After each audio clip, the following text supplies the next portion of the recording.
Hemos hablado en los últimos días, ha hablado el país de lo que ha sido una denuncia periodística del Semanario de Análisis sobre lo que ocurría puertas adentro de un convento, el de las Carmelitas Descalzas de la ciudad de Nogoyá.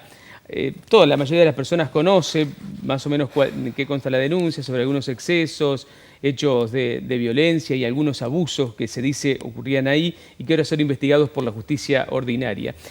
Han hablado algunas exnovicias que estuvieron ahí y también es bueno y interesante conocer la palabra de alguien que dejó los hábitos ya de algunos años, no de este convento en particular, pero que sí ha vivido como una monja durante... ¿Cuántos años, Mercedes Herbeta? Bienvenida. ¿Qué tal? Gracias. 8 años y medio estuve. Ajá. ¿Y cómo lo recordás a ese tiempo? No, yo siempre lo he recordado bien porque, bueno, yo entré con ganas ahí, con decisión y sabiendo lo que buscaba. Okay. O sea que me quedo con lo bueno, saqué muchas cosas buenas. Obviamente que si salí es por algo, ¿no? Claro. Y bueno, lamentable, o sea, este hecho, por ejemplo, a mí no me sorprendió para nada. Sé de que las Carmelitas Descalzas, yo en la búsqueda mía, también tuve la idea por ahí de entrar a las Carmelitas. Y sabía que había quienes se habían adaptado, digamos, a la modernización y quienes continuaban con esto de las penitencias. ¿Pero prácticas tan exageradas como las que se dicen? Yo conozco, mientras yo estuve en Mendoza, vivía en la casa de las hermanas. Una chica se alojaba ahí que estudiaba conmigo teología. Y en Mendoza está la congregación esta, ¿cómo es? La del Padre Vuela. Del Verbo Encarnado. El Verbo Encarnado, que surge del seminario de acá de Paraná, sí. Vos sabés cómo es. Bueno. En esa es horroroso las cosas que hacen ahí. Horroroso. Y los cilicios, por ejemplo, se los hacen hacer a ellos mismos. Esta chica a mí me lo mostró, yo te digo porque lo vi, ¿me entendés? Tiene un primo ahí adentro, la que se ponen acá. ¿Viste como un cinturón de castidad, sí? ¿O? ¿Viste los perritos, los logos que tienen con los pinches para afuera? Sí, sí. Bueno, así. Pero y lo hacen a mano, pero los pinches van para adentro. Y se lo ponen acá. Claro. O más corto y se lo ponen en la pierna, ponele. Claro, lo que se decía que era en las piernas en Nogoyá. Sí, también. Pero bueno, es algo muy antiguo, es un error de concepto de lo que es Dios. Bueno, podés estar... lo lamentable es que sea actual y que eso se siga apañando. Mercedes, porque yo cuando era hermana me acuerdo de haber tenido discusiones con sacerdotes que cuando estudiaba teología en el Fonvite acá en Paraná, sacerdotes difundían ese tipo de penitencia. Lo que te quería preguntar es, ¿una religiosa lo hace a sabiendas, lo hace a conciencia, convencida o lo hace obligada?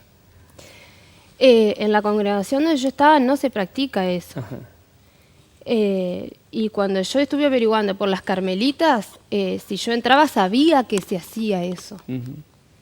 O sea que yo supongo que la mayoría lo saben, pero es un concepto errado, es una manipulación como muy lenta que se va haciendo, es concentrarse mucho en la pasión de Jesús, en ese suceso, el sacrificio, el dolor. Y Jesús resucitó, Jesús nos enseñó que hay que perdonar.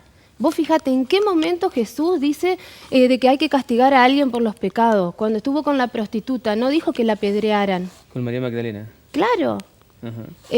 Al contrario, hablamos de un Dios misericordioso, de amor. Dios es amor. Estar más cerca de Dios es actuar cada día con un poquito más de amor o intentarlo.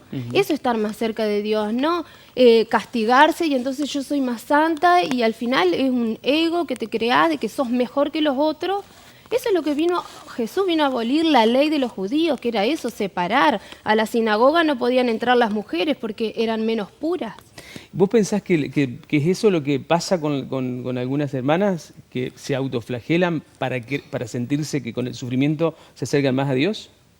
Y esa es la idea, ese es el concepto, el fundamento, digamos.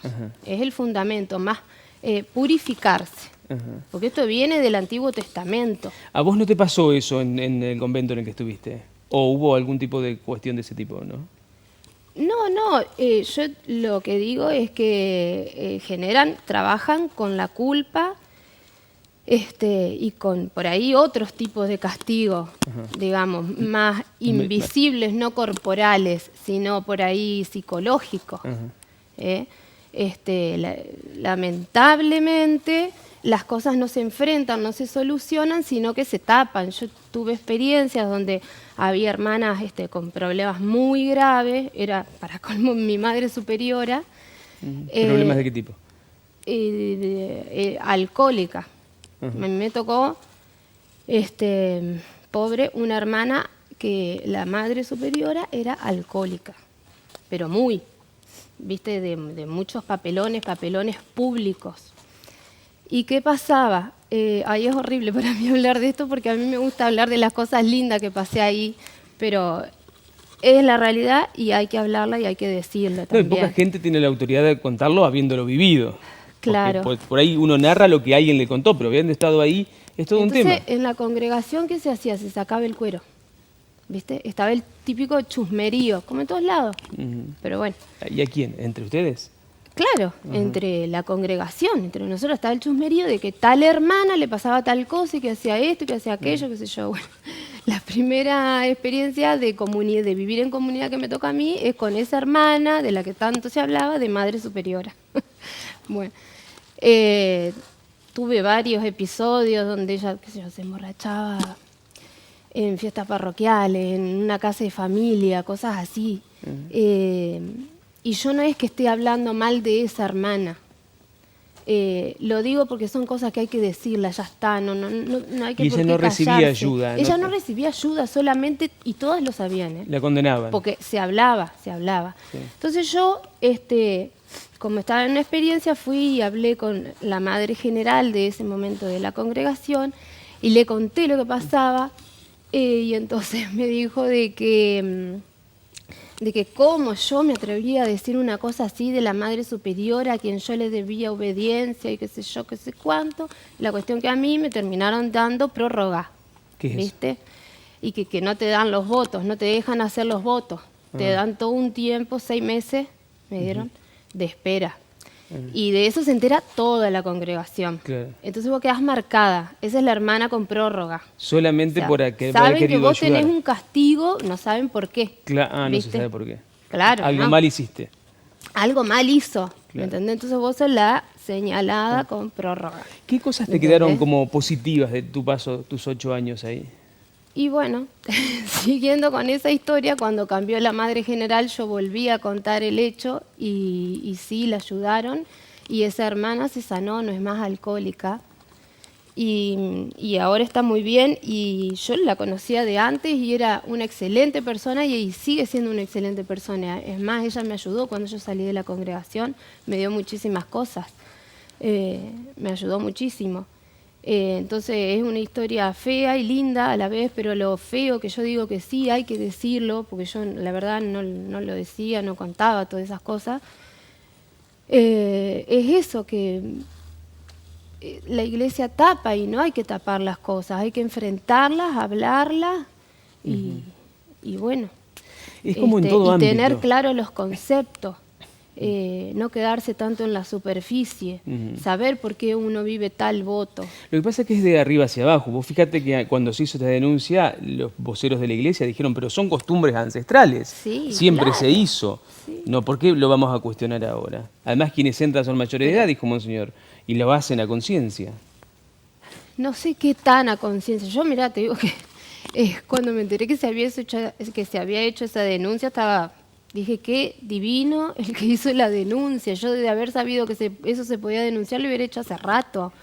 Porque yo, por ejemplo, esta chica que quería ingresar ahí a San Rafael, que estudiaba conmigo, a mí me llevó 1 año y pico como lavarle la cabeza para que ella se deshaga de esa idea, porque ellos la persiguen. Le tienen anotado qué día hicieron retiro y que al mes siguiente lo tienen que volver a hacer. O sea, es una persecución que te hacen. O sea que de alguna forma no sos libre. Por ejemplo, nosotros uno de los votos que teníamos, es la obediencia. La obediencia es dialogada, eso dicen las constituciones. No es lo mismo una obediencia que impuesta. A ciegas, digamos. Claro. Los No votos es que lo vos mismo hiciste porque son... vos no estás siendo racional, no estás pudiendo usar tu libertad. Claro. Vos hiciste Es un votos infantilismo. de obediencia, de silencio no. Silencio son las carmelitas.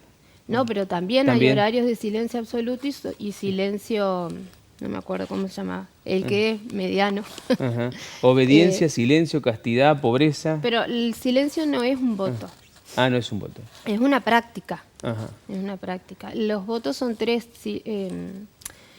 castidad, obediencia y pobreza. Y pobreza. Que los tres están muy relacionados, digamos. Ajá. ¿Se vive, es pobre la vida dentro del convento o no? No. No. No, no es como que se cree. Y no es como se debería. Ajá. Lamentablemente, la verdad es esa, hay mucha incoherencia. Y bueno, vos en un barrio de gente, qué sé yo, muy carenciada, no podés estar con un 0 kilómetro ni con aire acondicionado. Y la realidad es esa, que se vive así. ¿Qué le dirías a alguien que quiere ser monja hoy por hoy? Que siente la vocación y por ahí se sintió contrariada a partir de lo que vio. Que intente fundar algo con otras personas porque no se puede. Yo cuando ingresé, yo sé bien lo que quería, a mí me encanta lo que yo quería. Yo quería dedicar mi vida a Dios y ayudar a la gente. A eso me quería dedicar. Es más, cuando yo me fui, la Madre Superiora que me despidió me dijo: hermana, yo te felicito porque vos sos muy apostólica, me dijo. Y sin embargo ella me ponía trabas la misma que me dijo eso me ponía trabas para que no haga tantos trabajos con la gente. Les molestaba que yo estuviera tanto con la gente. Eso es lo que no te cerraba. Claro, son muy de la apariencia, no se viven bien las cosas. No sé si es un modelo que funciona. Y no sé qué le diría a una persona que quiere vivir su vocación, que quiere entrar, que haga su experiencia. Que la haga. Mercedes, yo te agradezco mucho la visita porque sé que has hecho un esfuerzo, estabas trabajando y vino a compartir un ratito con nosotros. Le agradecemos a quien está bien autorizado y ojalá que le sirva lo que contamos a la gente, porque esa es la misión, la idea, que poder transmitir. Recién contábamos la historia de la hermana Rita, allá en el barrio Anacleto Medina Sur. Lo que ha hecho es impresionante, una mujer que a los 90 años falleció con una labor incansable. Tenemos eso y tenemos esto otro que hay se de conoció. todo. Hay de todo. Hay de todo. En las viñas del realmente. Señor. Esa es la mejor frase. Muchas gracias. Bueno, a vos.